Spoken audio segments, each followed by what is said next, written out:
La relación con mi familia se volvió todavía más frágil después de que me mudé y vieron la casa que había comprado. Llegaron al extremo de tomar medidas legales exigiendo que la casa se le diera a mi hermana.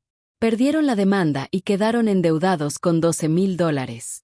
He estado dándole vueltas a este asunto durante mucho tiempo, preguntándome si necesito consejos. Tal vez solo quiero expresar lo que siento. Siempre me he sentido poco querida dentro de mi familia. Tengo una hermana, Margaret, que es 5 años menor que yo, pero nunca nos hemos llevado bien. Su nacimiento pareció empeorar todo. Desde niña, sentí que mis papás la veían como el centro de su mundo. Ella era la niña de oro y yo era tratada como si fuera alguien más ahí rondando. Quizá exagero, pero al ver atrás, todo se vuelve muy claro. Por ejemplo, la Navidad pasada, Margaret recibió un PS5 nuevecito, completamente instalado, algo que yo había querido por mucho tiempo. Yo solo recibí un par de calcetines blancos que compré en Walmart. No es por los calcetines, sino porque fue el único regalo que tenía debajo del árbol. Mientras la familia sonreía y celebraba, Margaret abría regalos como si fuera un animalito buscando juguetes. La casa entera estaba emocionada por ella. En mis manos solo tenía un paquetito envuelto con esfuerzo. Me quedé ahí, estrenando calcetines, fingiendo una sonrisa, ignorada por todos. Increíblemente, no fue algo excepcional. Mi vida siempre ha sido así. Mi familia ni siquiera recuerda mi cumpleaños. La última vez que lo celebraron fue cuando tenía 10 años. Desde entonces, lo han olvidado. El año pasado lo pasé en silencio con mis amigos de la universidad. Ni una sola palabra, llamada o correo de felicitación de mis papás. En cambio, los cumpleaños de Margaret siempre son un gran evento. El año pasado, para sus 16, mis papás hicieron una fiesta enorme. Invitaron a toda la familia y amigos, pusieron una cama elástica y llevaron animadores y magos. La casa estaba llena de decoraciones y todo fue atendido por un servicio profesional. Parecía un festival. Pero ni siquiera fui invitada a su fiesta. Me enteré un día antes cuando pregunté, y mis papás me dijeron claramente que no querían que yo participara. La verdad, estaba muy estresada por la escuela en ese momento. Ese día simplemente salí con mis amigos para distraerme. Aún así, incluso cuando estaba con mi familia, sentía que no pertenecía ahí, y la sensación de soledad no me dejaba. Cuando se acercaba mi cumpleaños ese año, nació una pequeña esperanza dentro de mí, pensando que tal vez algo podría cambiar. Ya no esperaba mucho, pero pensé que al menos reconocerían mi existencia. Pero no hubo ningún cambio. Llegó de nuevo el día de celebrar con mis amigos universitarios. Organizaron una fiesta pequeña pero divertida en el dormitorio. La pasé bien, pero no era lo mismo que estar con la familia. Un cumpleaños, aunque sea pequeño, debería celebrarse en familia. Los cumpleaños de Margaret siempre me hacían notar lo que yo no tenía. Cuando cumplió 10, mis papás decoraron toda la casa con un tema de aventura pirata. Para mi cumpleaños 10, yo solo estaba agradecida de tener pizza. El dolor no era por tener menos regalos o fiestas, sino por sentirme poco atractiva, como si así fuera a ser siempre. Yo siempre saqué buenas calificaciones, nunca me metí en problemas e hice lo que me pedían, pero con el tiempo entendí que no importaba. Margaret siempre era la persona que atraía a los demás. Ella era sociable, buena en deportes, tenía cualidades totalmente distintas a las mías, y mis papás estaban felicísimos cuando nació. Recuerdo la emoción cuando llegó Margaret al mundo. Yo imaginaba que seríamos mejores amigas, que jugaríamos videojuegos y que nos llevaríamos bien, como en las películas. Pero pronto quedó claro que ella no tenía interés en mí. Le gustaban los deportes, andar con sus amigas y siempre llamaba la atención. Yo me sentía olvidada, completamente. Conforme fui creciendo, empecé a guardar rencor hacia ella. Al principio me decía que no era culpa suya, pero ella ya empezaba a entender la magnitud de su influencia. Mis papás nunca la culpaban de nada. Siempre me culpaban a mí. Incluso cuando ella cometía errores, mis papás solo se reían. Una vez Margaret rompió la televisión, culpándome a mí. Sus amigas estaban en la casa y de alguna manera la tele cayó casi destrozándose. Cuando mis papás llegaron, Margaret me señaló y dijo que yo lo había hecho. Yo ni siquiera estaba en casa. Pero mis papás le creyeron. Me castigaron un mes y me quitaron el celular. Me trataron como si fuera una criminal. Después de eso me encerré en mi mundo. Pasaba casi todo mi tiempo en mi cuarto o en casa de mis amigos. Moría por salirme de mi casa, pero cada vez que regresaba me recordaban lo poco que valía. Mi cuarto era un espacio pequeño y sofocante, totalmente distinto al de Margaret, que estaba lleno de electrónicos nuevos y pósters de sus equipos favoritos. Ella tenía su propio pequeño imperio, y yo era una sombra invisible. Mi cumpleaños número 18 fue inolvidable. Tenía una pequeña esperanza de que significara un nuevo comienzo como adulta, pero me equivoqué. Esa mañana empezó como cualquier otra, mi mamá ocupada en la cocina, mi papá con el periódico y Margaret pegada a su nuevo Xbox. No hubo felicitaciones, ni regalos, ni una sola palabra reconociendo mi cumpleaños. Me sentí completamente ignorada. En ese momento comprendí que nada iba a cambiar. Solo Margaret era especial. Ella se había llevado todo el amor y la atención de mis papás. No sé si ella se daba cuenta, pero por cómo actuaba, solo terminé odiándola más. Tomé medidas. Me distancié de mis papás y organicé mi vida para ya no tener que ver la preferencia descarada hacia Margaret. Ser ignorada por mi familia me drenaba por dentro. Así que decidí evitar todo contacto con ellos. Me mudé en cuanto pude y empecé a vivir con amigos de la universidad. Sinceramente, sentí alivio, como si me hubieran quitado un peso enorme. Pero tenía que mantenerme. Empecé a trabajar como freelance usando mi talento para el diseño gráfico. Al principio era solo para sobrevivir, pero poco a poco me dieron más trabajo, mejores evaluaciones y proyectos más grandes. Trabajé sin parar, noches enteras y fines de semana. Estaba decidida a construir mi éxito sin depender de mi familia. A los 24 años llegó una gran oportunidad. Conocí a un hombre llamado Todd. Tenía todas las cualidades que yo buscaba. Era inteligente, ambicioso y de buen corazón. También trabajaba como freelance, administrando redes sociales para negocios pequeños y medianos. Conectamos de inmediato y empezamos a colaborar en varios proyectos. Nos apoyábamos mutuamente y crecíamos en nuestras áreas. Él fue la primera persona que me hizo sentir que no era solo parte del fondo. Él sí me entendía y me quería por quien era, no por lo que podía hacer por él. Su cariño era genuino, no por obligación. Cuando nuestras carreras se estabilizaron, empezamos a soñar en grande juntos. Después de un año de novios, decidimos vivir juntos. Las cosas progresaron bien. Planificamos usar nuestros ahorros para comprar una casa. No queríamos cualquier casa, queríamos algo especial. Tras una larga búsqueda encontramos una enorme casa de 3 pisos en las afueras. Era más cara de lo que habíamos esperado, pero entre los dos logramos pagarla. Estábamos felices. Era nuestro sueño hecho realidad, fruto de nuestro esfuerzo conjunto. Firmamos el contrato y nos convertimos oficialmente en dueños. 3 días después empezó el verdadero problema. 3 días después de mudarnos, recibí una llamada de mi familia. Al principio ni ganas tenía de contestar. Desde que me mudé casi no hablábamos y yo evitaba las conversaciones porque todo era incómodo. Pero siguieron llamando una y otra vez hasta que finalmente contesté. Y por alguna razón dijeron, ya llegamos a la ciudad y queremos pasar a ver tu nueva casa. Me sentí dividida, pero acepté su visita. Debí haber sido más cuidadosa. Pensé que era mejor sacarlo de una vez, en lugar de evitarlo para siempre.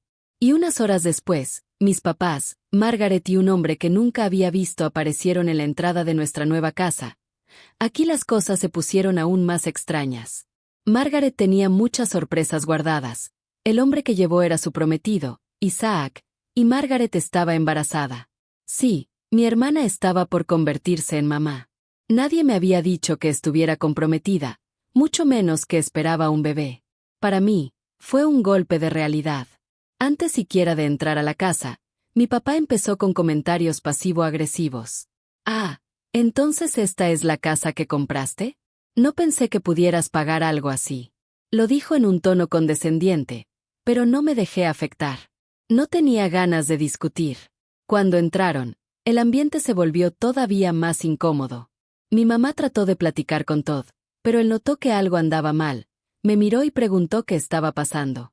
En ese momento, Mi papá y Margaret estaban cuchicheando, e Isaac actuaba como si la casa fuera suya. Entonces, de repente, mi papá soltó una declaración inesperada y habló con una seguridad absurda.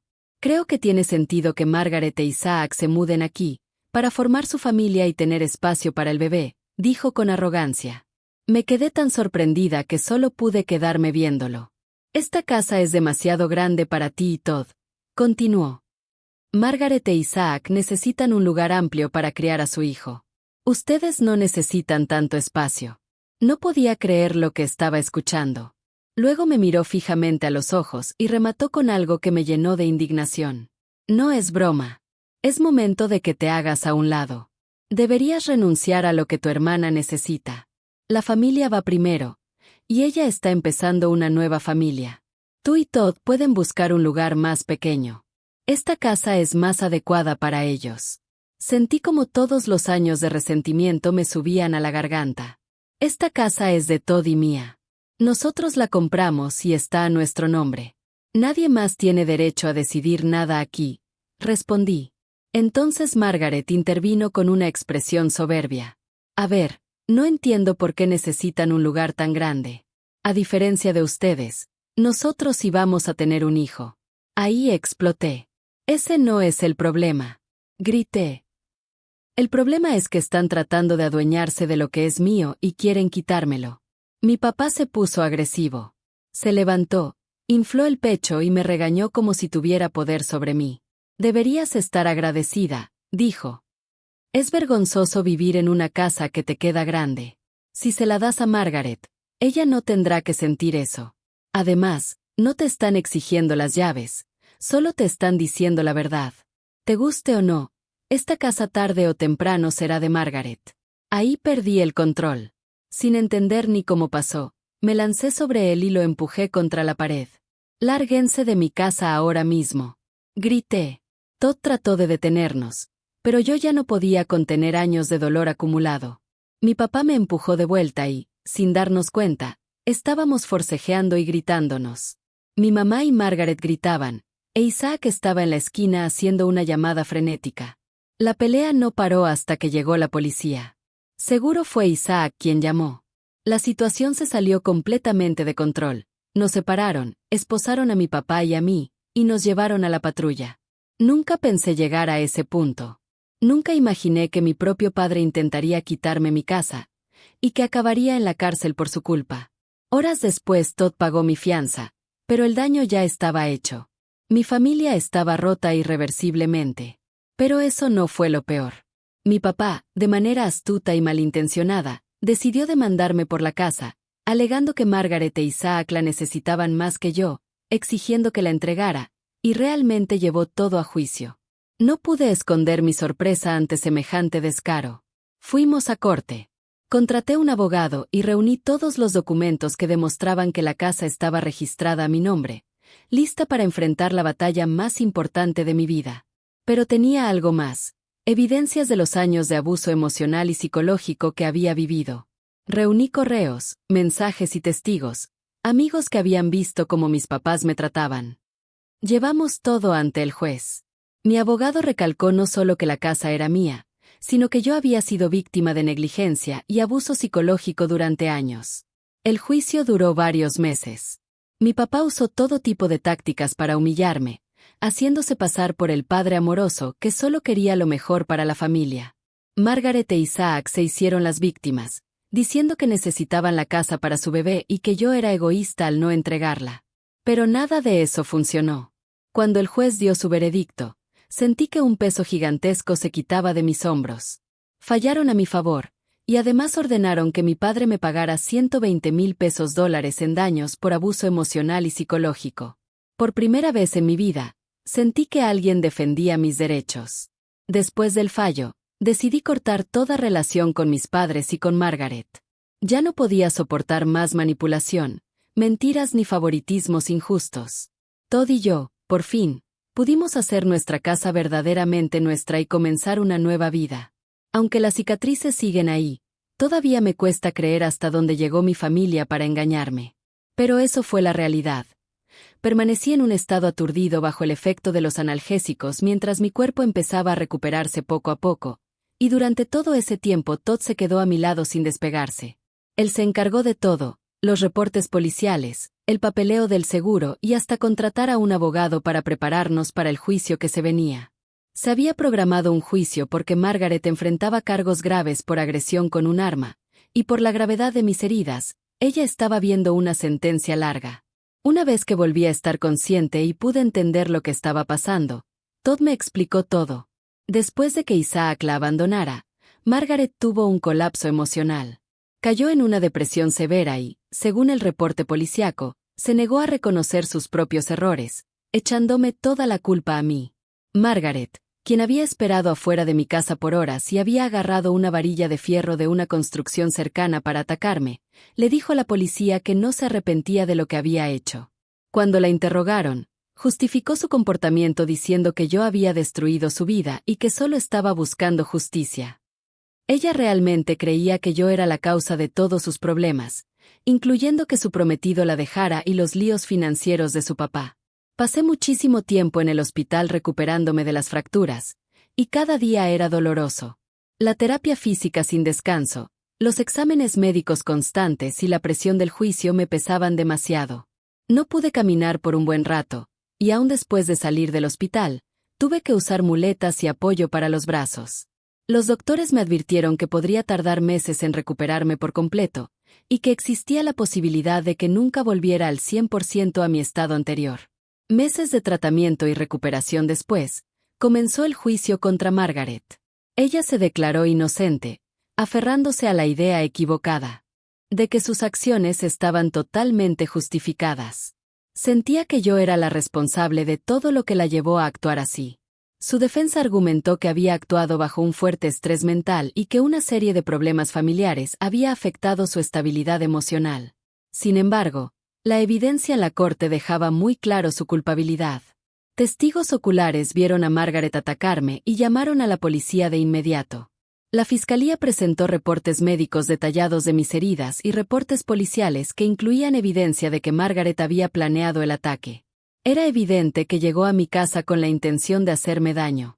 Sentarme en la corte y ver a mi propia hermana intentar justificar lo que me hizo fue más desgarrador que cualquier dolor físico. Durante todo el juicio, ni una sola vez volteó a verme. Para ella, era como si yo ya no existiera.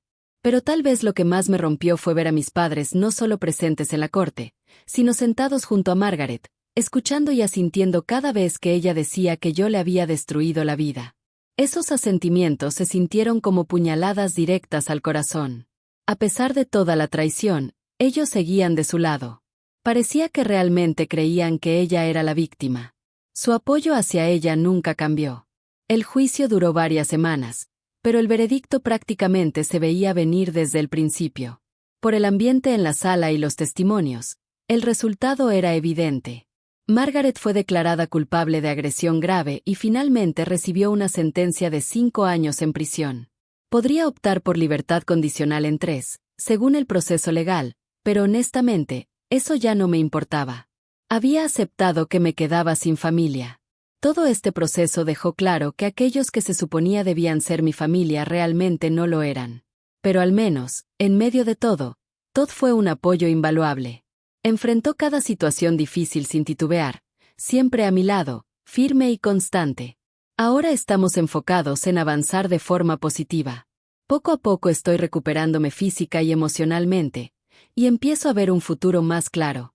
Sigo recibiendo terapia para superar todo el trauma, aunque es un proceso lento y largo. Hay días en los que me siento mejor y realmente valoro mi progreso. Pero también hay días pesados, donde hasta enfrentarme al espejo es difícil. La persona que veo ya no es la misma de antes. No puedo predecir lo que venga, pero he decidido valorar cada día tal como llega. Y ahora, al menos, tengo muy claro en quién sí puedo confiar de verdad.